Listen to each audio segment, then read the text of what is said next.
The latest. Thank you for all love and support. I appreciate you all. One yellow papa was asked the difference between the debt of the United States and of Africa. And according to him, Africa debt is recognized as a debt because we need the US dollar to be able to pay off our debt. But the US doesn't need any other currency because the debt is in its own currency. And according to him, Africans are always made to be in debt so that the United States and the West will continue to be getting what they need from Africa. According to him, we are made to grow crops that can only be exported. So we can't grow our own food. That is the reason to which our leaders are not prioritizing agriculture. That's the most evil organizations in this world is IMF and the World Bank. So when our leaders go to these organizations for loan, they tell them not to grow our own food and that they give them conditions. As long as they keep doing whatever the United States of America wants, we are free. If we decide to do otherwise, these people will come after us. So our leaders have always prioritized crops that we do not eat. They make sure that whenever we go to them to borrow, we invest the money into something that will not make us self-sufficient when it comes to food and other aspects.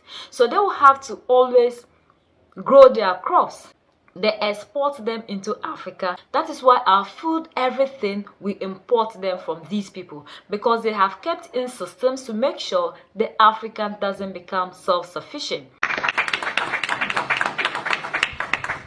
So we do have some time now for questions from the audience. I wonder if we should just take a few, and then we can respond to them all together. So, okay. Thank you. I have a question. What's the difference between the U.S. debt and the debt that African nations own? Because the U.S. debt doesn't keep the U.S. from being one of the leading powers of the world, but then African nations can't make it because of that debt that is strangling them. Should I talk? Okay.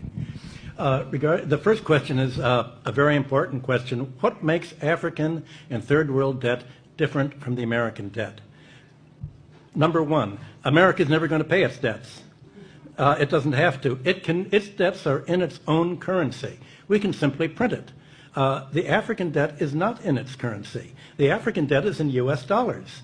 Africa has to earn the U.S. dollars, and the only way it can earn the U.S. dollars is not to be assassinated for growing its own food and becoming independent and doing something that the United States does not like. The principle underlying the foundation of the World Bank, the International Bank for IBRD, research, the World Bank, is that no country should grow its own food. Africa and the third world should only grow export crops. To export, in order to have an oversupply of cocoa and other tropical raw materials, to keep down the price, they must buy their grain from the United States or Europe so that if they do something that we don't like, we can do what America tried to do to China in the 60s. We can sanction them. We can say, we're going to starve you. We're going to not export any grain to you. So owing their foreign debt in dollars means that they have to somehow sell something that the United States wants, not what they want. I think the most evil organizations in the world today are the World Bank and the International Monetary Fund. And my book, Super Imperialism, that I wrote in 1972, is all about that. The largest purchasers of the book were the Defense Department and the CIA.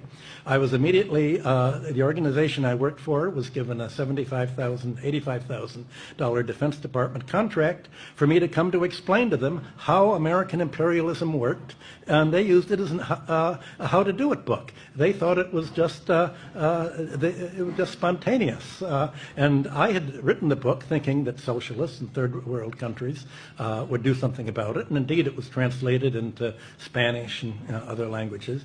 But it was really the Defense Department that applied most of this, and I was amazed when I was invited to the White House to explain how imperialism worked. And my boss said, "We've run rings around the British imperialists. This is how to do it.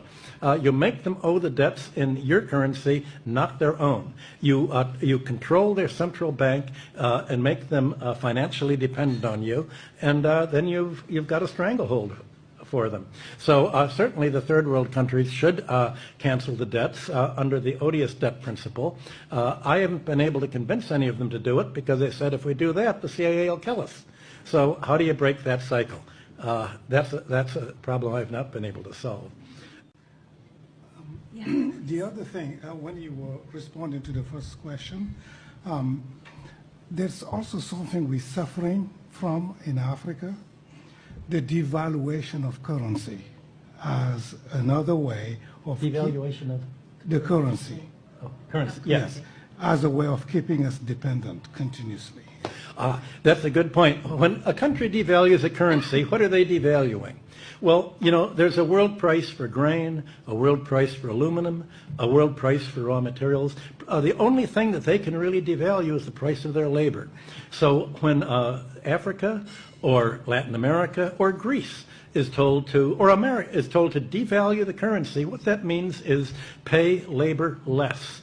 You have to squeeze out more to pay the top of the economic pyramid, to suck it all up to the top 10% or 1% or 0.1%. So devaluation is basically an anti-labor policy to prevent a domestic market and prosperity from developing. That is why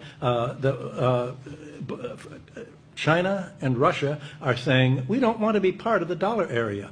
We want our own currency, and we'll only borrow in our own debt.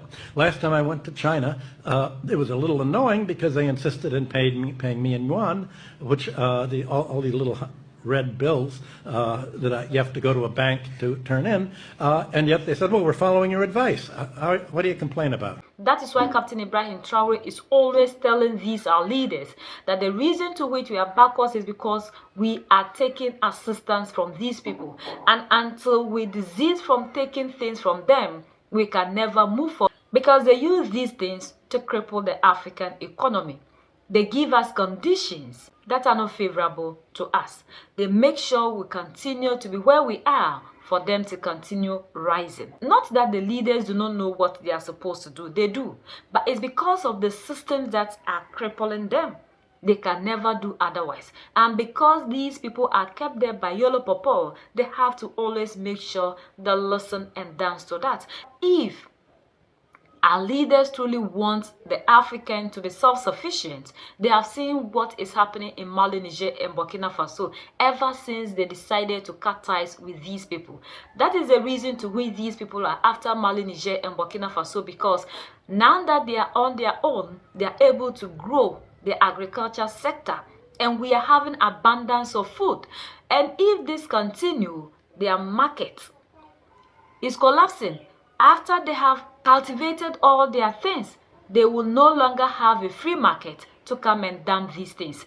So they have to fight the African to make sure that we continue to be where they want us, and we will never rise up. So these people are the reason to which Africa is not moving forward, because the conditions attached to the loans that they give to us is what is crippling the African economy. We can fight, but until we get leaders who are revolutionaries and pan-Africans, we can never see the way forward, because they have people that they always put in the way to make sure we never rise up. And we will have to fight these people if truly we want the freedom that we are yearning for. Africa can be free, but it is on us to fight for that freedom. We have to take our sovereignty into our own hands and make sure that these leaders that we have kept in place as leaders, we do away with them because they don't have anything beneficial to offer the African. And now we know where our problems are. It is left unto us to find solutions to these problems that we have identified. United we stand, divided we fall, and united we keep standing forever and ever. The greatest enemy of the African is mental slavery. So let's decolonize ourselves from mental slavery. Let's keep sharing to educate our brothers and sisters. Together we make Africa great for ourselves and the next generations that are going to come. So that's the latest around the world and in the United States of America.